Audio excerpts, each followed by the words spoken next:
Israel is choosing to go out of her way to defend non-Jews, non-Israeli citizens in an enemy country, minority, and telling all the Muslim jihadists there, if you touch them, we're going to come for you.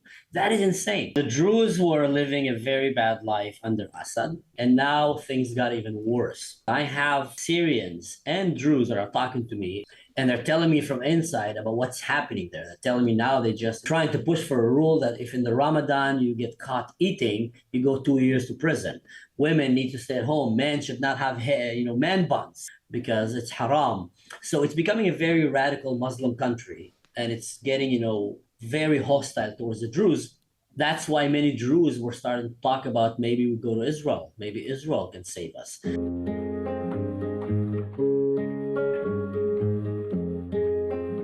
Welcome to another episode of East to West. Today we're thrilled to be joined by Mansur Ashkar. He's a native Israeli Druze who has become a prominent ambassador for Israel abroad. Mansour has made it his mission to showcase the reality of coexistence in Israel, particularly focusing on the Druze community's role in this unique tapestry.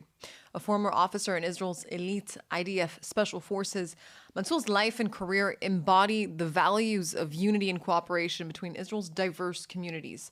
His work as an influencer highlights how coexistence isn't just a hopeful ideal, but a living, breathing reality. Mansour's message is clear. Israel, despite its challenges, is a place where different communities not only survive, but thrive together. We're excited to dive deeper into his journey, his perspective on the Druze community's relationship with Israel, and his vision for the future of coexistence in the region. Mansour, thank you so much for joining us today. Thanks for having me. You've become a strong voice and an ambassador of sorts for Israel abroad. You've dedicated a bunch of your work to really showing the reality here of coexistence in Israel, especially with the Druze community.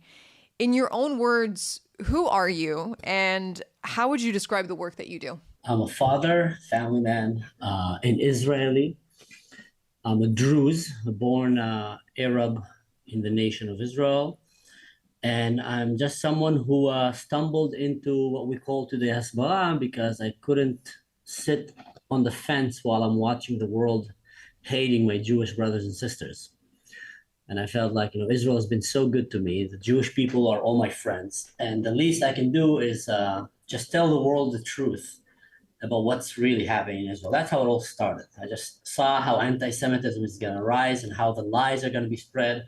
And I said, if there's someone that can come with authority to come and say, listen, it's all lies. I am an Arab in Israel, and let me tell you how things are really by the Arabs who are seeking peace, truly, not to seek some kind of a hidden agenda and to manipulate the truth, but the ones who just literally will come and tell you this is the reality in Israel. And that's how I ended up doing this. So before we get into, the relationship between the Druze and the Jews here in Israel, give us a bit of an explainer of who the Druze are. There are communities spread across the Levant in Israel and Lebanon and Syria, yet many people abroad have absolutely no understanding of who you are. How would you describe the Druze community to people who are unfamiliar? The Druze are one of the many religion groups that live in the Middle East. They came out of Islam mostly about 1,000 years ago, and they came with a new religion that's a little bit new age and tolerant and accepting all other religions. They brought this religion to the Caliph in Egypt, and for the first several years they liked it, but then they realized that they have a contradiction theologically because the Druze believe that Muhammad is not the last prophet. So that made the Druze considered as kuffar. And then the Islam started basically, how do you call it? They basically tried to genocide the Druze and started hunting them down and killing them and made it a fatwa, like a religious calling to do that. Because under Islam, Jews and Christians can live under very humiliating rules of jizya and etc. etc. Druze cannot. They should be killed as per the Quran because they're considered kuffar. Because if a Muslim leaves Islam, there's no such thing as leaving Islam. So then the Druze moved to the northern part of Israel, Lebanon, and Syria and started living in the mountains and trying to survive for about 1,000 years.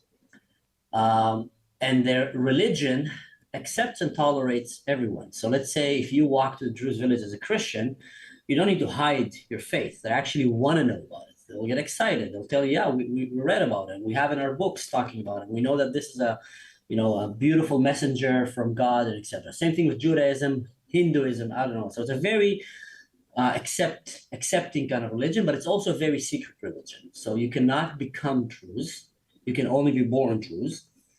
And most Druze don't even know about the religion, because only once you become a religious man or a woman, then you start learning more and more about religion and climbing the ranks in the religion, and the more you get exposed to the secret religion of the Druze. So that's kind of in general. I'm not a religious Druze. I'm a very secular one. So Yeah. but just kind of historically. I think also a very key characteristic about the Druze is that they're loyal to whatever land they are born on. So the Druze in Israel are very much loyal to Israel, as the Druze in Lebanon are very much loyal to Lebanon, and such as in Syria. Can you tell me a little bit about the relationship between, the Druze that are spread out across the entire region, and as a minority, do they have aspirations for a nation state like other minorities in the Middle East, like the Jews, like the Kurds? Yeah.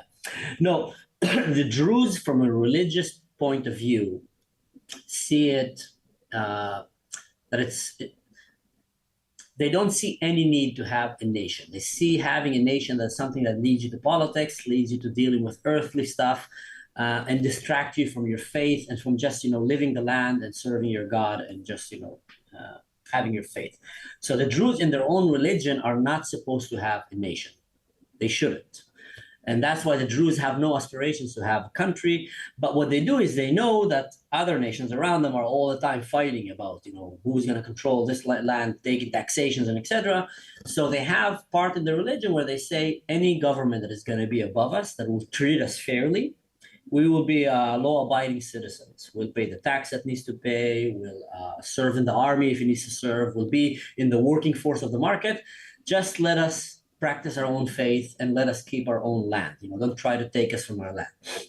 So that's what makes the Druze in a way unique, because they have no agenda to take over any land that they're in. So let's say in Lebanon, in Syria, you're the neighbor, great, let's be neighbors. You're in Israel, Jews are neighbors, let's work together and make this country great together.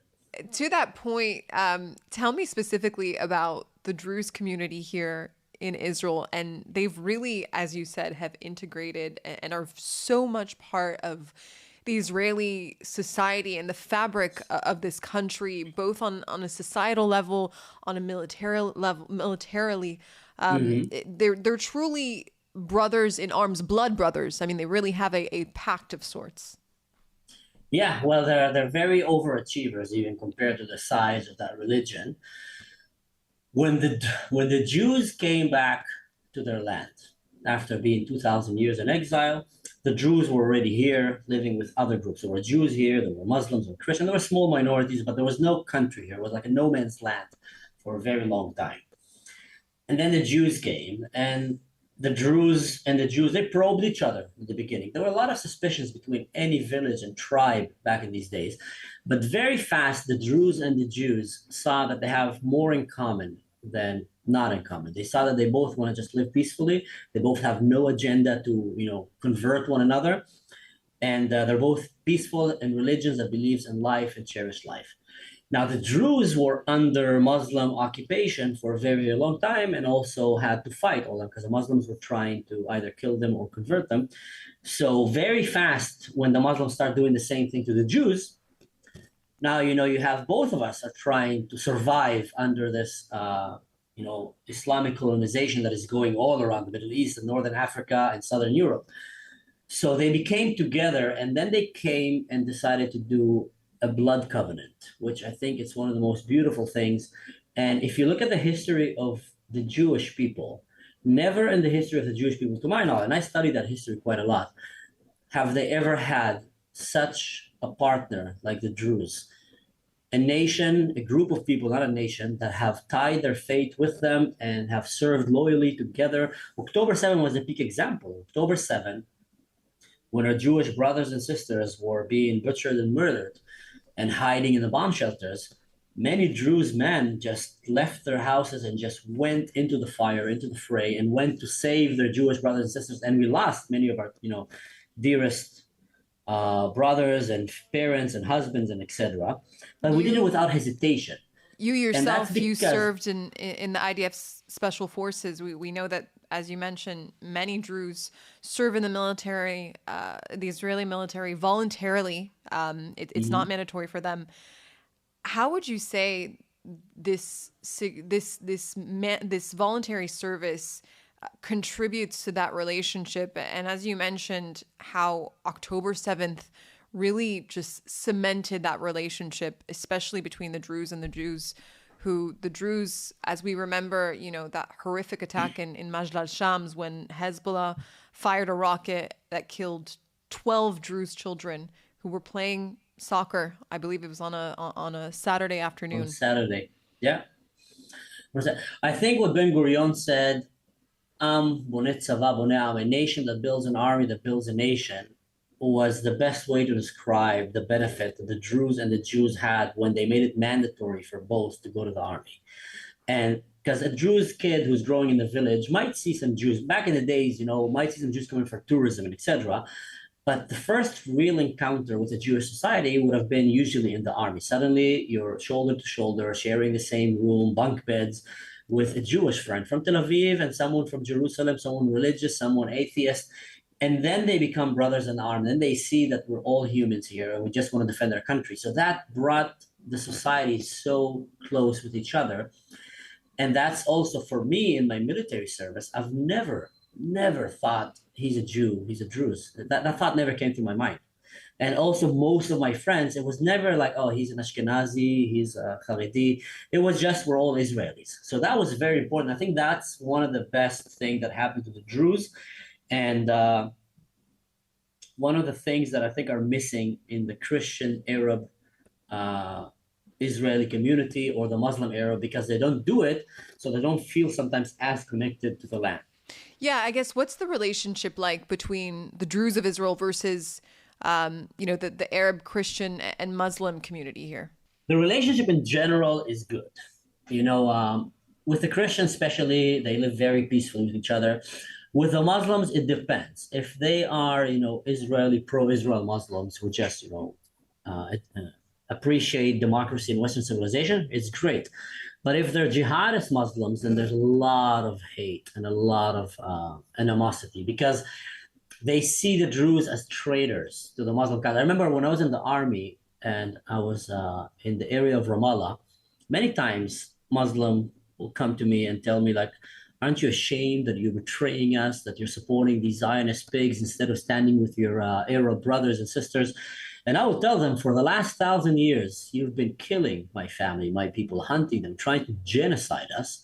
And now that we're actually standing for our own, you come and you tell me this, and shame on you. Go home. I don't want to talk to you anymore.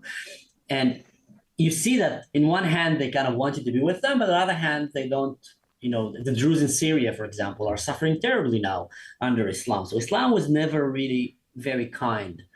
But individually, you had a lot of Muslim. When my grandfather, he was a very big general in the Jewish army, in the Israeli army. He was the highest ranking Druze officer in Israel Wow. back in his days. He's the first non-Jew to light the Misu'ah, to light, The and the first, Independence the Day independence candle. torch. Yeah, torch. Yeah. Yeah, exactly.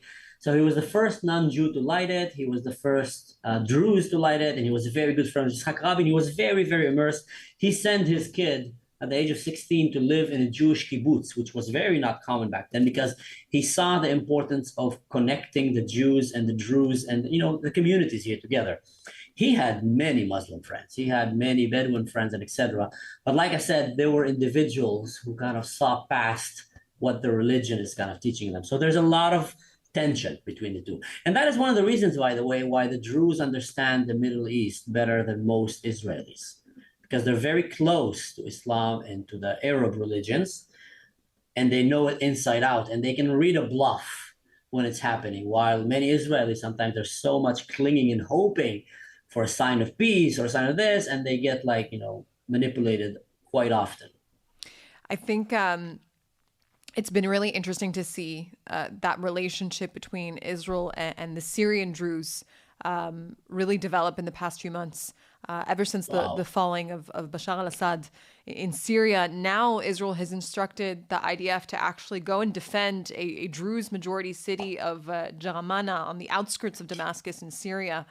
I want to get, your perspective on this, and if you have any sort of insight of what it's like, what it's been like for the Druze that have been living in Syria under this new, I guess we can call it a government under Jolani Yeah. or al-Sharafa, he calls himself now.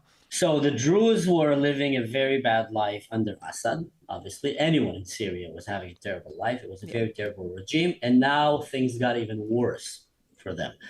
Despite how easily, Europeans are being manipulated just because you have a jacket and you have a beard that is a little bit more trimmed, and they think, he's not ISIS or Al Qaeda now. But the Druze, they're seeing a very different story. Not only the Druze, I have quite a lot of Syrians and Druze that are talking to me, and I can't, share their identity, but I'm talking to them quite a lot. And they're telling me from inside about what's happening there. They're telling me now they just enforce a rule that they're trying to push for a rule that if in the Ramadan you get caught eating, you go 2 years to prison. Women need to stay at home. Men should not have hair, man buns. Like I'm getting like a message like that sometimes. They just told me to cut my man bun because it's haram. So it's becoming a very radical Muslim country, and it's getting, very hostile towards the Druze. And that's why many Druze were starting to talk about maybe we go to Israel. Maybe Israel can save us. And that message, when I heard Bibi Netanyahu say that and the government of Israel, I was so happy to see how Israel is choosing to go out of her way to defend non-Jews, non-Israeli citizens in an enemy country, minority, and telling all the Muslim jihadists there, if you touch them, we're going to come for you. That is insane. That is, no one is doing that when you think about it. But to add more to your point, a very interesting point, I've been getting a lot of messages from Druze and from ex-Muslims who are asking me now if it's a good time for them to move to the south. And I say, why? He says, because it looks like if Israel will start protecting the minorities in the south, the Christians, the Druze, the Yazidis, the Kurds, then the south will be much safer, and we can have jobs, and we won't have to live in fear that radical jihad or Sharia is going to come to us. Now, these are Muslims and Druze and Christians in Syria that are saying we'd rather move to the south because Israel is going to protect us from the government. Wow. Why is Insane. the world not talking about that? Yeah. I mean, quite crazy, you and right? I understand why, but yeah, it's such an Yeah. interesting, Insane. perspective. I want to talk about you and what it was like for you growing up here in Israel. I understand that you originally grew up in a predominantly Druze town, but eventually your family decided to move to Eilat, the southernmost city, the port city on the Yeah. Red Sea of Israel. What was that like, being a Druze kid, all of a sudden moving to a majority Jewish city? We were one of the first non-Jewish, families to move to the city. Definitely one of the first Druze family, I think, like with children at least, to move. It was fascinating. It was exciting. It was a little bit kind of scary as a kid, also because you don't know the language. I moved there when I was 4 years old in the kindergarten. Then, first several years in school, no one knew what the Druze were even.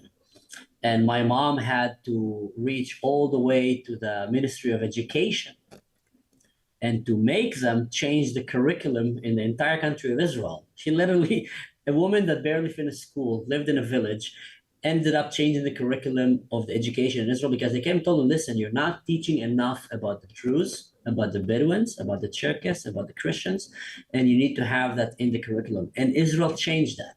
So after they started educating people more and more, life became a little bit easier, way much easier. Because up until then, there was a lot of ignorance, in the city there. They didn't know what the Druze were. They thought our flags were Palestinian flags. Some people got angry in the neighborhood, but we had to educate the people to understand. But I feel like we went quite away from there until now, because now, it's very rare that now someone in Israel doesn't know what is a Druze. I don't even think it even exists. I mean, today we've got Druze that serve as members of parliament. We've got Druze that serve very high-ranking positions in the military, in the high-tech sector. It's a minority that has so well done for itself and integrated. And I don't like the word integrated, but coexists with Yeah. all of the other communities here in Israel. Yeah, yeah. And I feel like the more the Druze learn about their Jewish brothers and sisters, the more the Jewish brothers and sisters learn about the Druze, the less you'll have even any sign of racism that might come because of ignorance. And that's where we're moving right now. Almost everyone in Israel have a Druze friend or know or been to a Druze village, and that's great. I think though that in the Jewish schools they should start teaching mandatory Arabic, but spoken Arabic, not academic Arabic. Yeah. I think that's a big miss. That's a big miss because the more of them will know Arabic, the easier for them will be to understand the other Arabs in Israel, but also sometimes to understand if something is threatening or not. Because right now you'll hear Arabic in the bus and you might get a little bit kind of scared. I don't know, what they're talking about. But when you know the language, it can help so much. Yeah, for sure. Today, Mansour, you live in Germany. I'm very curious to hear your perspective and what it's been like for you when you meet people on the streets of Berlin, or I'm not sure where you live exactly, and you have to explain your identity as a Druze, Israeli. Can I call you a Zionist?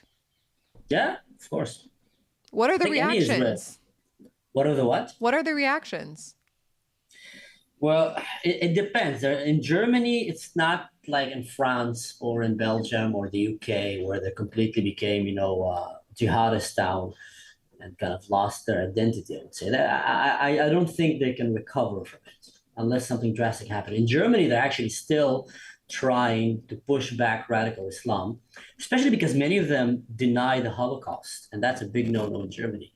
So, like, I've seen some Germans who had friends from Palestine and they had Israeli friends, and they came and told me I stopped talking to my Palestinian friends because they called me and they told me, how dare you, stand by Israel? They're lying. The Holocaust never happened. Hitler should have finished. And then they told me, are you seriously telling a German that the Holocaust never happened? Sorry, Ahmed, I'm not going to talk to you anymore. So there is a very healthy push in Germany from the people, not necessarily from the government. The government, I think, they still need to wake up. But in the street, what happened is when they meet me, they think that I'm automatically pro-Palestine because I speak Arabic. And then when I start telling them that it's all a lie and Israel is the only chance for peace in the Middle East, some get very interested and some just shut you off and don't want to talk to you or feel uncomfortable. What motivates you in the work that you do? I follow you on social media and I see you that you're posting every single day about the hostage situation, about this war, about coexistence between all the different minorities, and really showing that, this concept of coexistence isn't just an ideal. It's a reality. It's not a perfect reality. There's a lot, like you said, that needs to be worked on. But it's a reality that exists. It's functioning. What motivates me, first of all, my mom. I grew up in a house that had, the whole value of coexistence and peace on steroids. As a little kid, my mom used to make food on Shabbat, Druze food. And then when Shabbat is finished, she will send me to give, food to all my neighbors. Kippur, Pesach, all the holidays. I was like an Uber delivery Druze kid, just going around giving food all around the neighborhood. And then I saw, how beautiful it is when you're living like that. When Druze and when Arabs and Jews are just living peacefully. That was just beautiful. And then I saw how not beautiful it is when they're trying to genocide the Jews and teaching jihad and I don't know what. So that motivates me because I felt that this is the reality that we want to have in our world. Now, second of all, I used to be in the army. I was in the special forces. I was an officer. And a lot of my friends, on October 7 got called straight into the battle. And I tried to actually go and join them, but I was in Hawaii and I just flew to Texas. And then I, start hearing what's happening. So I called some of my friends and they told me, listen, you can't really join us right now. We're, in the kibbutzim. So that's when I said, there's no way that I'm sitting and doing nothing. So that's when I grabbed the camera and I just started saying, my friends right now are going house to house trying to save women and children and elderly. And let me tell you the truth that is happening. And then I told myself that I'm going to do a video every day until the hostages are out. Now, this is on my vacation, my free time. I had a job. And I started doing that every day. But after 90 days of doing a video a day, basically, I realized, okay, this is going to get longer than I thought. So I need to start like figuring out how to do it. But I've never felt that I was working too hard, even though I worked hard, is because I really believed in what I was doing. I looked at my kid and I looked at my friends and I said, like, the world is standing right now on this balance scale where we're going to choose how the next 20, 30, 100 years is going to look like. Is it going to be a world that promote anti-Semitism and support radical Islam? Or is it going to be a world that, promote Western values, Jewish and Christian and, atheist values? Doesn't matter what, but values that support human rights and support coexistence. And I felt that was the balance. And you started seeing that in the streets in New York and in Australia, in Canada, in Europe. And I think everybody was surprised. So I felt like if people like me will just sit and be quiet, then we're just going to let the radicals take over. So we have to stand our ground and we have to come and teach the people about the truth. What have been some of the reactions you've gotten on social media? Oh, I got threats, death threats. I had pictures of beheaded soldiers and Israelis being sent to me. I got attacked by bots.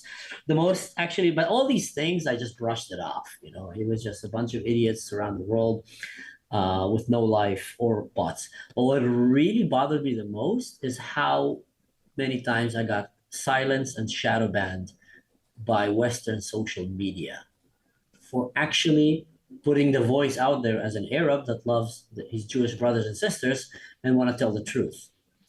Like, I am shadow banned until like no tomorrow. I can't go live. I can like my videos. If a video of mine reach people, it means that they really looked for it. Like, people who look for me can't even find me. And I'm like, what is going on here? Aren't these like Western, like Meta, Instagram, Facebook? Like, aren't you guys supposed to be promoting Western ideology? Why are you silencing the ones that are coming for that? I mean, also free speech, right? The freedom of information, of Yeah. knowledge, of real knowledge. I had my brother was trying to show his friend a video of mine the other day and he couldn't find me. My brother. And then when he found me, they sent him a message like, are you sure you want to look at this guy's content? I was like, are you serious? It's like, and everything I did, I just let my mom roll vine leaves and talk about how much she loves her, Druze and Jewish and Christian neighbors.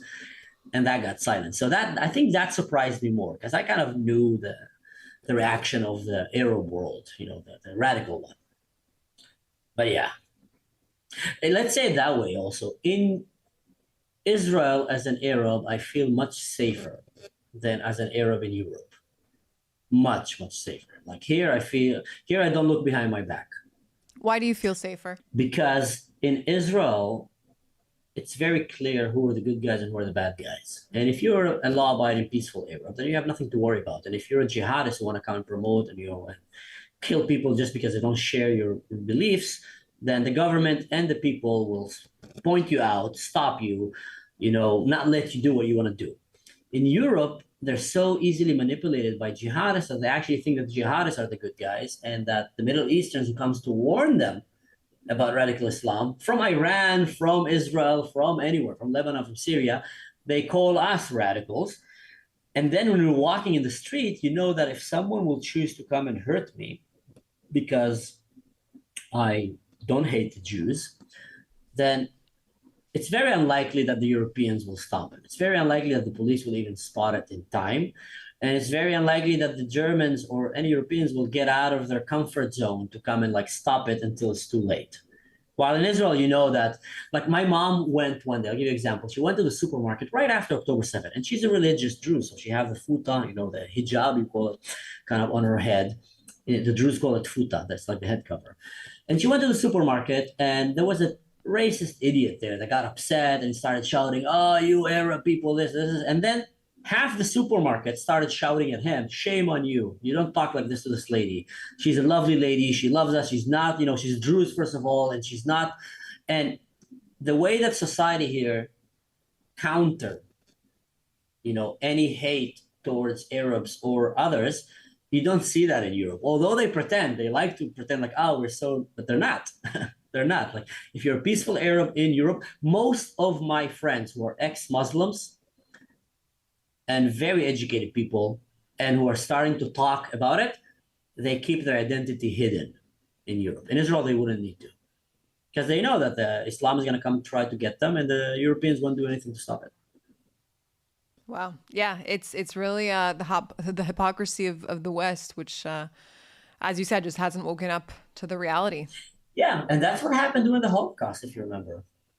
Nazi Germany was rising up, and the European people didn't do nothing. So honestly, I kind of lost respect to a lot of. I have very good friends there, but there's a lot of people that I see there that they just have stickers on their laptop, F the Nazis, or I don't know what, F fascism. It's just a fashion. They literally are not brave. They won't spot a Nazi or a radical jihadist under their nose.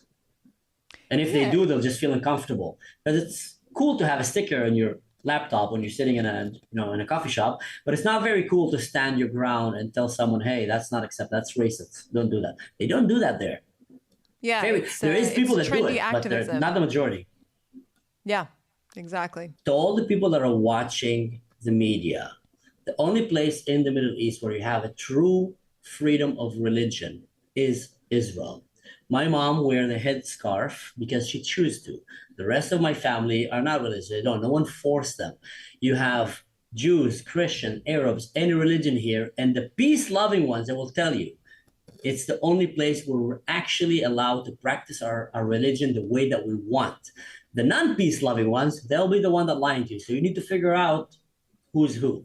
Mansour Ashkar, it's been really lovely talking to you and hearing your perspective and the work, the incredible brave work that you're doing to shed light on the reality here and the beautiful relationship between Jews and Druze here in Israel. And I can only say good luck in the future. And I hope that more people are able to hear your message and the reality that you present here. Thank you so much. Thank you.